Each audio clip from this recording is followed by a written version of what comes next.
얼마 전에 제 아는 어느 장로님하고 통화를 하는데, 그분은 진주 지역의 교도소장 하시다가 법무부에서 2급으로 퇴직을 하신 분인데, 그 장로님이 지금 아마 60대 후반쯤 될 겁니다.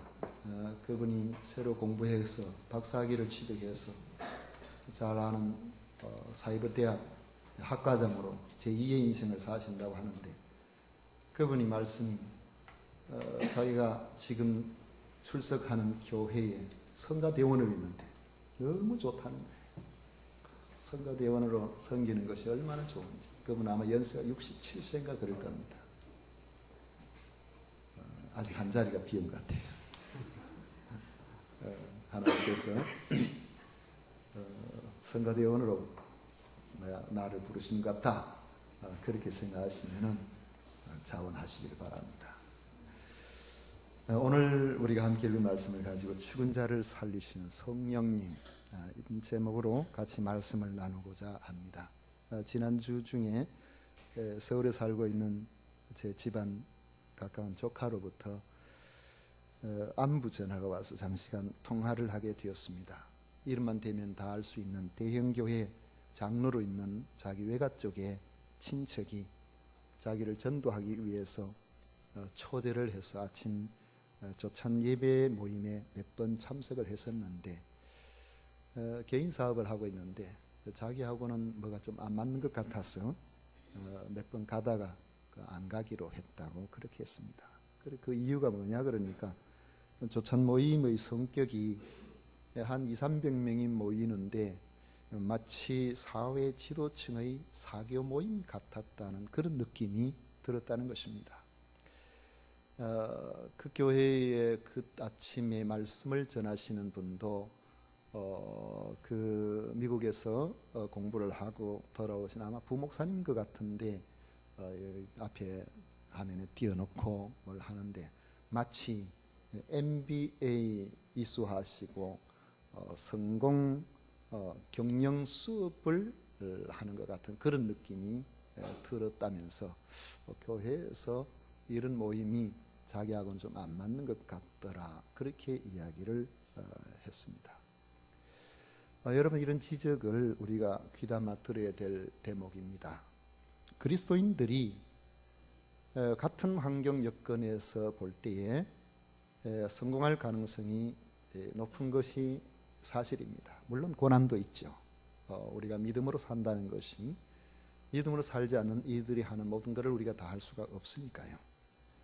그러나 우리의 사회적 성공이 우리 신앙생활의 목적이 될 수는 없습니다. 성공이 목적 가치에 부합한다고 우리는 단언할 수가 없을 뿐만 아니라, 성공지향적인 태도가 나의 진실한 신앙생활의 발목을 잡을 수도 있기 때문에 그렇습니다. 우리가 지향해야 할 삶은 그리스도 안에서 진정한 승리의 삶입니다. 성공이라는 것은 성공이 있으면 실패가 따르게 되어 있습니다. 그러나 승리는 날마다 우리가 해나갈 수 있습니다. 오늘 할 수가 있고 내일도 할 수 있고, 하나님이 부르시는 그날 우리는 최종 승리의 삶이 될 것입니다. 예수 그리스도로 말미암아 죄로부터 자유함을 얻는 것이고, 나를 위축시키려는 사탄의 모든 관계, 유혹, 굴레를 벗어나고 물리치는 것입니다. 날마다 이 삶에서 구원의 기쁨과 영생의 소망을 붙들고 하나님의 뜻을 오늘 이루어 나가는 그러한 삶입니다. 죄로부터의 승리, 사탄으로부터의 승리, 여건과 환경으로부터의 승리, 자신의 정욕으로부터의 승리를 우리는 지향해 나가는 것입니다. 무엇이 그것을 가능하게 할까요? 바로 십자가 복음입니다. 그러므로 우리는 언제나 그리스도의 십자가를 붙들어야 됩니다. 이 복음의 핵심은 예수님 안에 있는 내 죄의 속량입니다. 예수님이 죄인인 나 대신 십자가에 죽어주심으로 내가 죄 사함을 받게 되었다는 사실을 믿는 것입니다. 로마서 3장 24절에 보면, 그리스도 예수 안에 있는 속량으로 말미암아 하나님의 은혜로 값없이 의롭다 하심을 얻은 자 되었느니라. 십자가의 은혜로 하나님으로부터 의롭다 하심을 받는 것이 우리가 믿는 복음입니다. 그리스도의 십자가 복음이 왜 그렇게 중요할까요? 2절을 보십시오. 이는 그리스도 예수 안에 있는 생명의 성령의 법이 죄와 사망의 법에서 너를 해방하였음이라. 이는 그리스도 예수 안에 있는 생명의 성령의 법이라고 그렇게 말씀하고 있습니다. 이 말씀과 연결해서 우리가 계속해서 본문의 내용을 보면은 4절에 육신을 따르지 않고 그 영을 따라 행하는 우리에게 율법의 요구가 이루어지게 하려 하심이니라. 그 영을 따라 행하는 우리에게 그랬습니다. 5절에 보면 육신을 따르는 자는 육신의 일을, 영을 따르는 자는 영의 일을 생각하나니. 계속 영의 이야기가 나오죠. 6절에 보면 육신의 생각은 사망이요 영의 생각은 생명과 평안이라. 9절 말씀해 보십시오. 만일 너희 속에 하나님의 영이 거하시면 너희가 육신에 있지 아니하고 영에 있나니 누구든지 그리스도의 영이 없으면 그리스도의 사람이 아니라. 또 그리스도께서 너희 안에 계시면 몸은 죄로 말미암아 죽은 것이나 영은 의로 말미암아 살아 있는 것이니라. 예수를 죽은 자 가운데서 살리신 이의 영이 너희 안에 거하시면 그리스도 예수를 죽은 자 가운데서 살리신 이가 너희 안에 거하시는 그의 영으로 말미암아 너희 죽을 몸도 살리시리라.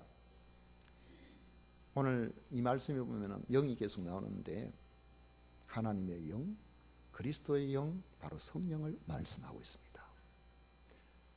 로마서 8장에 보면은 이 성령에 대한 이야기가 성령이 20번 나온다고 어느 책에 보니까 기록되어 있습니다. 제가 살펴보니까 19번 같아요.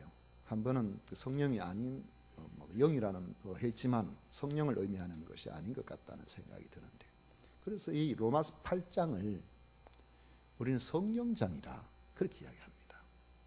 어떤 사람들이 그렇게 말하기도 하죠. 저는 로마서 8장 28절도 좋아하고 로마서 그 8장 28절 이하의 말씀들, 이 말씀들이 읽을 때마다 가슴이 먹먹해집니다. 하나님을 사랑하는 자, 그 뜻대로 부르심을 받은 자들에게는 모든 것이 합력하여 선을 이룬다는 이런 말씀들. 38절 39절에 보면요, 내가 확신하노니 사망이나 생명이나 천사들이나 권세자들이나 현재일이나 장래일이나 능력이나 높음이나 깊음이나 다른 어떤 피조물이라도 우리를 우리 주 그리스도 예수 안에 있는 하나님의 사랑에서 끊을 수 없으리라. 저는 31절 말씀부터 39절까지 말씀을 읽으면 혼자 읽어도 웅변이 되는 것 같아요.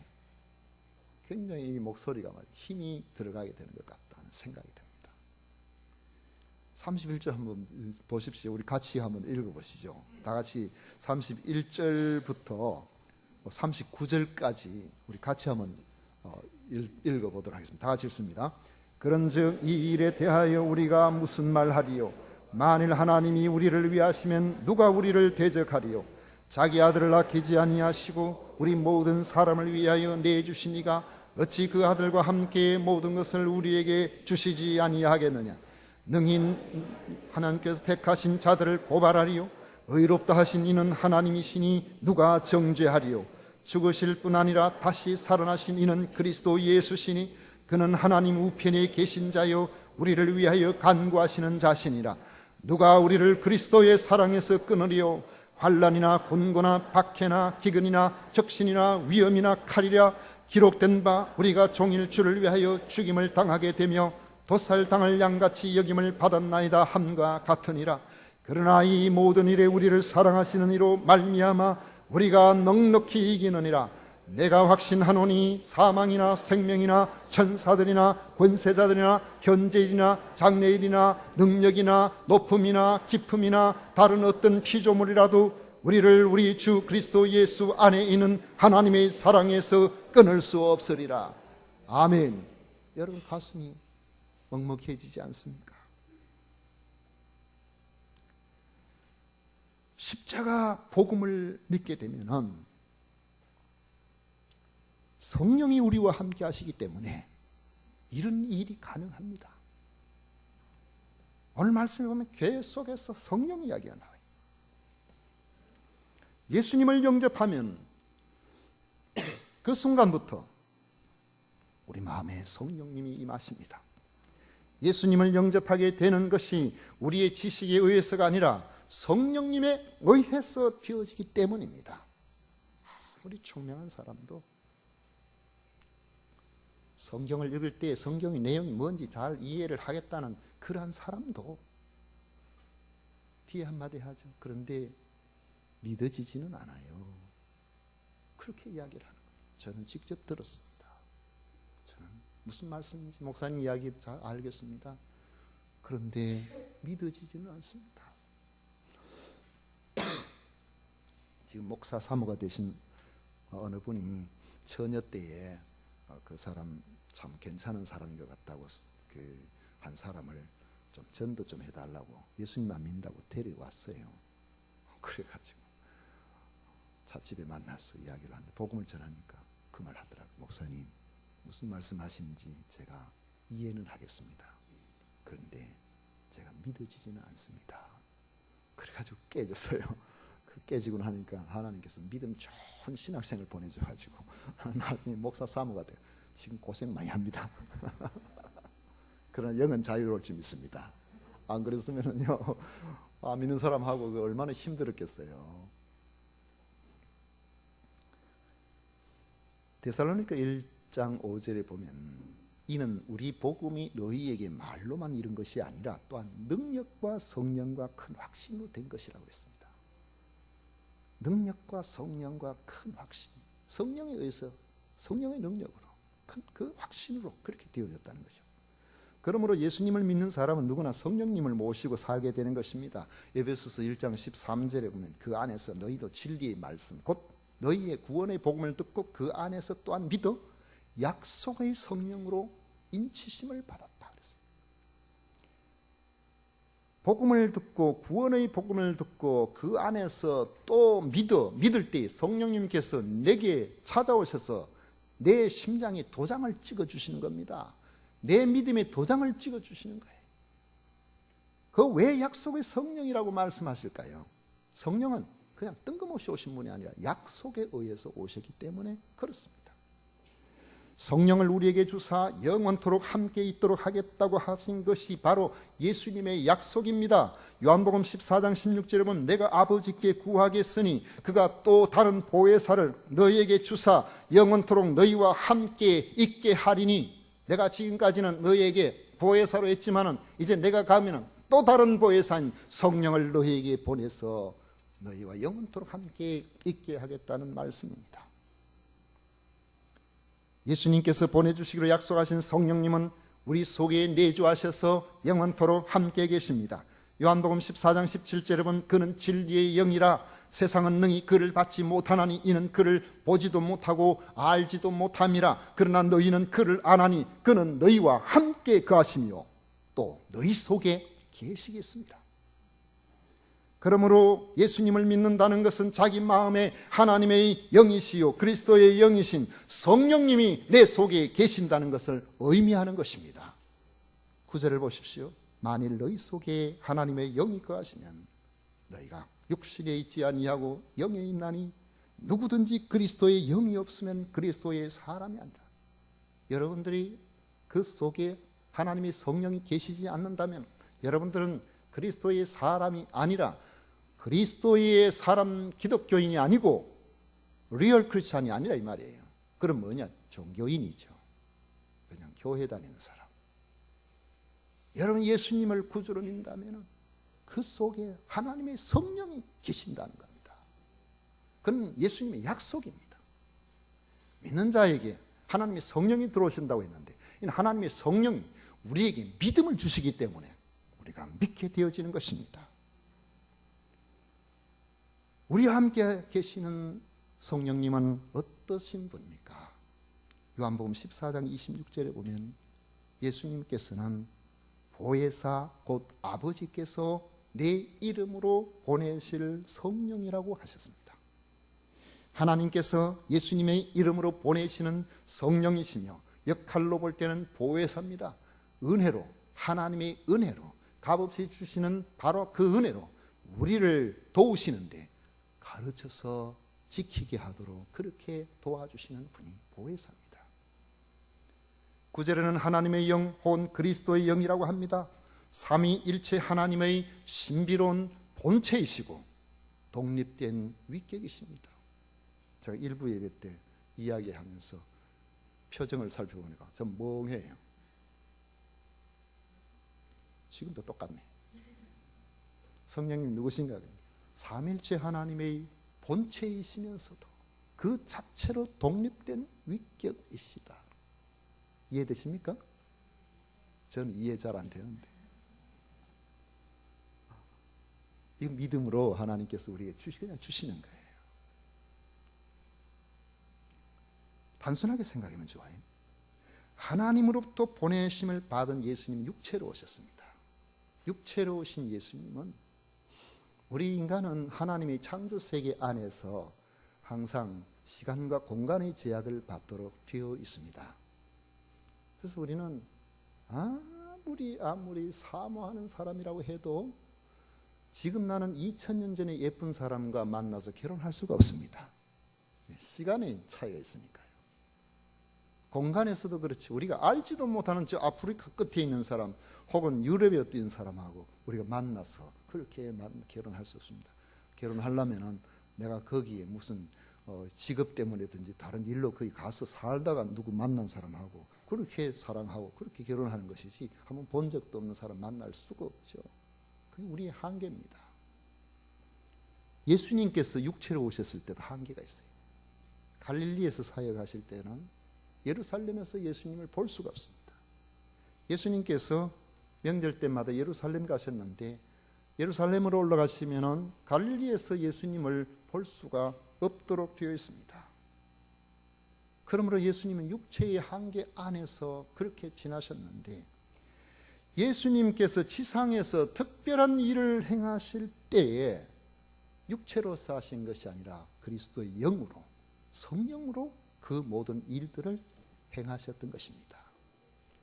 누가복음 4장 1절에 보면 예수께서 성령의 충만함을 입어 요단강에서 돌아오사 광야에서 40일 동안 성령에게 이끌리셨다고 그랬는데 그때부터 예수님의 공적 생애가 시작되고 예수님의 공적 생애에 온갖 표적들이 일어나고 강력한 역사가 나타나기 시작을 합니다. 예수님께서 성령으로 충만하여 한량없는 성령으로 그렇게 일하신 것입니다. 이제 예수님께서 십자가에서 죽으시고 사흘 만에 부활하셔서 다시 하나님의 보좌 우편으로 올라가셨습니다. 제자들은 걱정이 너무 많았어요. 우리와 함께 하시는 보혜사 되신 예수님께서 떠나시면 우리는 어떻게 하냐. 3년 6개월 동안 같이 계셨는데 궁금하면 다 물어보고 다 그렇게 했었는데 예수님만 따라가면 굶지도 않고 그렇게 했었는데 우리는 어떻게 하냐. 요한복음 14장 1절에 보면 너희는 마음에 근심하지 말라. 나를 믿으라고 그렇게 말씀을 하셨습니다. 그러면서 예수님께서는 육으로는 예수님께서 더 이상 지상에 계시지 않지만은 그리스도의 영이신 보혜사 성령님을 보내셔서 너희와 함께 하겠다고 약속을 하신 겁니다. 그러므로 예수님을 영접하면 그리스도 예수 안에 있는 사람이 되고 그리스도의 이름을 보내신 그리스도의 영이신 성령께서 우리 속에 계셔서 영원토록 함께해 주시는 것입니다. 그리스도의 영이신 성령께서 내게 찾아오실 때에 나와 함께 하시는 성령님으로 말미암아 우리는 이 땅에서 영원토록 주님과 함께하는 놀라운 삶을 살게 되어 있습니다. 생각해 보십시오. 예수님께서 그냥 육체의 한계 안에서만 지나셨다면 예수님이 만나시는 사람이 몇이나 되겠습니까? 예수님이 복음을 전해서 듣게 돼서 믿게 되는 사람이 얼마나 되겠습니까? 이제 예수님께서 성령으로 예수님이 보내신 그리스도의 영으로 우리에게 찾아와 주심으로 시간의 한계를 뛰어넘는 겁니다. 공간의 한계를 뛰어넘는 거죠.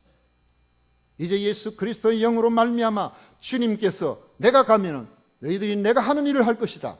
내가 하는 것보다 더 큰 일도 할 것이다. 무엇으로요? 하나님의 영 성령으로 말미암아 내 속에 계신 예수님의 영으로 말미암아 그것이 가능하게 되어진 것입니다. 예수님을 하나님이 보내신 그리스도로 믿는다면 여러분에게는 그리스도의 영이신 성령님이 계시는 것입니다. 성령님이 계신다는 말은 예수 그리스도께서 영으로 여러분들과 지금 함께 계신다는 뜻이 되는 것입니다.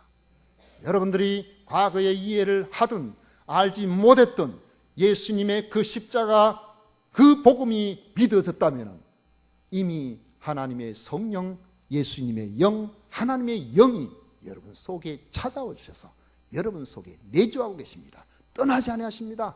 약속은 끝까지입니다. 그건 약속의 성령입니다. 이 성령께서 우리 속에 내주하시면 우리의 인생을 승리의 길로 걷게 해 주십니다. 인생 승리라는 것은 근본 문제를 말합니다. 누가 그런 이야기를 해요. 서울에서는 일반 고등학교에서 5등 안에 들지를 못하면 서울 안에 있는 대학에 들어갈 방법이 없답니다. 그래가지고 서울 살면서 저 지방으로 용인으로 수원으로 각각 저 아성저 아니면 더 밑으로 그렇게 내려가야 된대요. 그러면은 5등 안에 못 들면 실패한 인생입니까? 예수님 안에서는 그렇지 않습니다. 주님 안에서는 누구에게나 승리의 삶이 가능합니다. 왜? 능력의 하나님께서 성령으로 우리 속에 내주하시기 때문에 주의 뜻 가운데 우리의 인생을 경영할 수 있습니다. 땅에서의 성공은 성공처럼 보이는 것이 실패의 길로 떨어질 때는 높이 오를수록 한순간에 깊이 떨어질 수가 있습니다. 그러나 예수 그리스도 안에 주의 영이 계시는 그러한 사람은 세상 사람들이 보기에 성공이냐 아니냐 그것과 상관없이 날마다의 삶에서 우리의 모든 매사의 모든 환경에서 승리의 삶을 살아갈 수가 있습니다. 왜 그럴까요? 세 가지를 생각해 보면 첫째로는 성령님이 함께 하시면 인생의 가장 큰 문제인 죄로부터 정죄를 당하지 않기 때문에 그렇습니다. 아무리 땅에서 성공적으로 산 것처럼 보여도 이 죄의 문제를 해결하지 못하면 마지막에 아주 초라한 모습을 갖게 됩니다. 왜요? 어디로 가야 될지 모르는데, 가면 어떻게 될지 모르는데, 어찌 될지 모르니까요. 아주 근엄하신 교장 선생님 출신인데 그분이 예전에 보니까 너무 막 학교를 설립하신 분이 일본 일제 때 일본에 가서 공부하고 와가지고 그런 분인데 목사가 설교하면 부인이 그 교회 집사님이 나중에는 권사님 되니까 교회 참 가보자 하니까 어쩔 수 없이 교회 와가지고 저 앉아 계시는데 젊은 목사가 무슨 말 하나 하면 보자 하면서 탁 해가지고 교만한 모습으로 얼굴 표정이 막 그게 딱 보이는 정도로 한 20여 년 전입니다. 그래가지고 그런데 그분이 어느 날 하나님의 성령이 들어가시게 되니까 병원에 입원하셨다는 말을 듣고 제가 한번 찾아갔더니만 병상에서 무릎을 꿇는 제 앞에서 저보다 한 35년 가까이 연세가 더 많은 분이에요. 무릎을 꿇더니만 저보고 그러더라고요. 목사님, 이놈이 죄인입니다. 이놈이 지금 교육계에서 평생 사신 분이 죄가 많으면 무슨 죄가 그렇게 많겠어요? 그런데 어찌나 눈물을 흘리시는지 막 펑펑 울면서 이놈이 죄인입니다. 하나님 앞에서 그 자신을 발견했다고 저는 믿습니다. 복음을 받아들이니까요. 그래서 정죄함을 면하게 된 겁니다. 그리고는 얼굴에 평안함이 찾아왔어요. 1절과 2절 보십시오. 그러므로 이제 그리스도 안에 있는 자에게는 결코 정죄함이 없나니 이는 그리스도 예수 안에 있는 생명의 성령의 법이 죄와 사망의 법에서 너를 해방하였습니다. 생명의 성령의 법이 죄와 사망의 법에서 너를 해방했다. 예수님을 믿는 사람, 믿음으로 예수 그리스도 안에 들어온 사람은 어떤 경우에도 하나님 앞에서 죄인으로 고소당하지 않는다는 말씀입니다. 예수님이 십자가에서 우리 죄값을 다 치러주셨음을 성령님께서 믿게 하셨기 때문에 그렇습니다. 그것이 생명의 성령의 법입니다. 믿음으로 이루어지는 생명의 성령의 법이 죄와 사망의 법에서 우리를 해방시켜 놓으셨기 때문입니다. 하나님께서는 우리의 믿음을 보시고 우리를 더 이상 죄인으로 보시지 않는 것입니다. 누가 어떤 말을 하더라도 하나님이 보실 때는 성령 안에서 너 그래 그 죄 지옥 갈 죄지, 그 죄 큰일 날 죄지. 그런데 내가 보낸 나사렛 예수 그리스도 내 아들이 너를 위해서 대신 죽었다. 이제부터 너는 해방이다. 성령의 법, 생명의 성령의 법은 이 땅에서 우리의 죄를 지적하는 모든 것들로부터 자유롭게 만들어주는 것입니다. 우리의 죄와 허물, 약점, 모든 것을 다 알고 있는 사탄이 하나님께 찾아나가서 저건 무슨 짓을 저질러, 저건 어떤 죄를, 하나님 말씀하시면 내가 다 알고 있다. 그러나 그러한 모든 죄값을 내 아들 예수가 십자가에서 대신 다 졌다. 그래서 이제는 무죄다. 죄가 없었던 것이 아니라 없는 것으로 인정을 받도록 그렇게 해 주신 겁니다. 그러므로 누가 고소한다고 해도 이미 죄와 사망의 법에서 우리는 해방되었기 때문에 정죄의 효력이 사라져 버린 것입니다.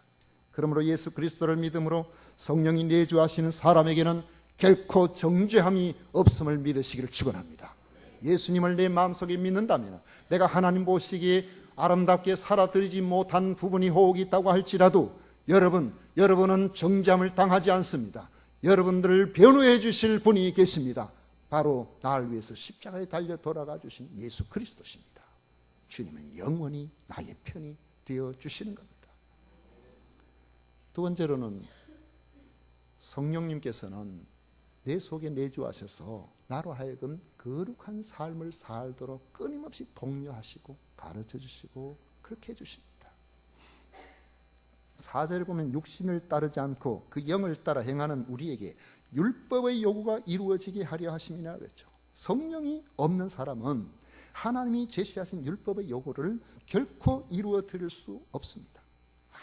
아무리 그렇게 보이는 사람, 근엄해 보이는 그런 사람이라고 해도 성령이 내 속에 임하지 아니한 사람은 근본적인 변화가 불가능한 것이 인생입니다.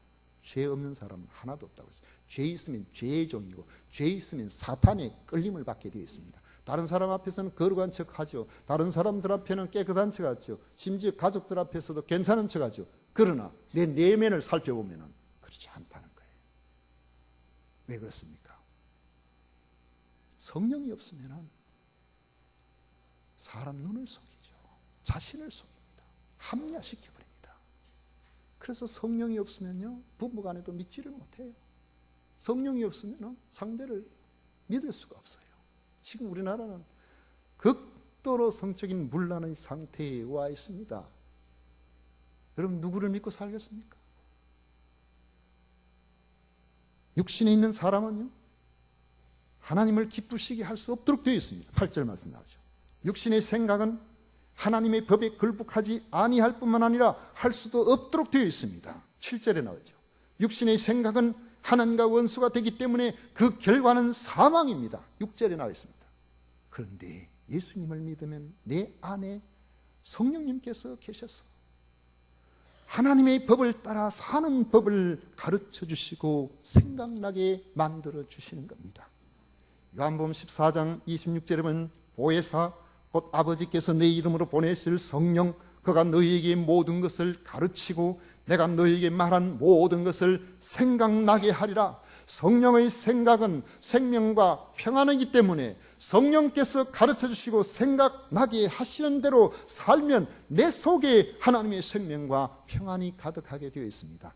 그렇게 살지 아니하면 내 마음이 불안해요. 내 마음이 이건 아닌데 왜 그래? 성령님께서 지적해 주신, 너 그거 아니야. 너는 그렇게 살면 안 돼. 다른 사람은 다 그렇게 살아도 너는 그렇게 살면 안 돼. 성령님께서 우리 속에 찾아오시기 때문에 세상의 법이 죄가 아니라고 한다고 해서 죄가 안 되는 것이 아니고 성령님께서 원하시는 삶을 살아야 성령님께서 인도하시는 대로 우리의 삶이 하나님 앞에서 인정을 받도록 되어 있는 것입니다. 성령님 안에서 사는 생명과 기쁨은 소극적이고 부정적으로 이런 건 죄다 아니다 그런 것을 나중에 뛰어넘어요. 이런 계명들은 예수님께서 요한복음 13장에 말씀하시기를 예수님께서 새 계명을 너에게 준다 그랬어요. 하나님께서 우리에게 허락하시고 우리가 성령 안에 들어있는 그러한 삶을 살게 되면은 성령님의 가르쳐 주심과 그 지시 따라 살게 되고 그렇게 하면은 내면적으로는 생명과 평안이 가득하게 되고 그 하나님을 기쁘시게 해드리는 그런 삶을 살게 되는데 그렇게 사는 삶을 우리는 후회가 적은 삶, 잘 사는 삶, 보람 있는 삶이라고 말할 수가 있습니다. 저는 큰 일들을 이렇게 많이 하지는 못하고 제 내면적으로도 소박하게 살고자 하는 그런 마음이 많이 있습니다만은 어떤 분이 저보고 그런 이야기를 해요. 정 목사, 한 30년 전으로 돌아가면 정신 차리고 좀 더 제대로 연구하고 좀 더 해서 좀 더 힘있게 좀 더 멋지게 그렇게 살 수 있다면 한 30년 전으로 돌아갈 생각 없나? 그럼 저는 아닌 것 같아요.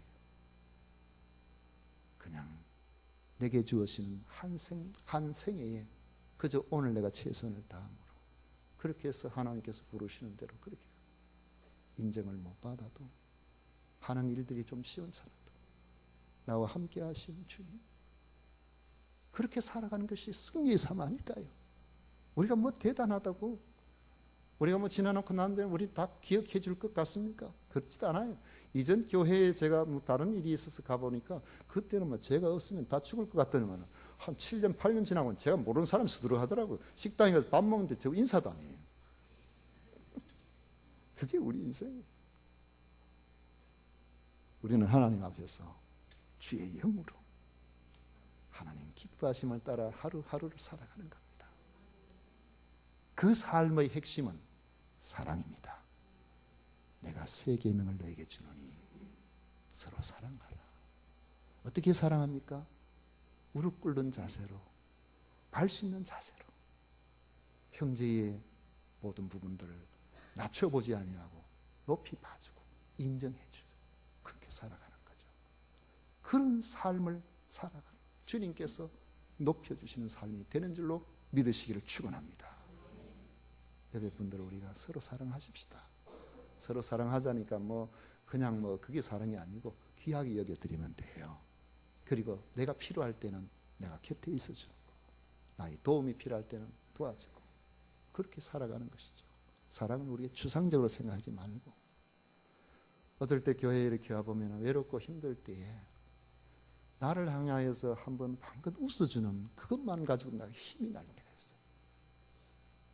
그것만 가지고도 우리가 얼마나 그래서 앞에 안내하시는 우리 집사님, 권사님들 참 웃으면서 주보도 주고 웃으면서 이렇게 해주니까 제가 얼마나 기쁜지 저는 인사 몇 번 받습니다. 일부 예배도 올라오니까요.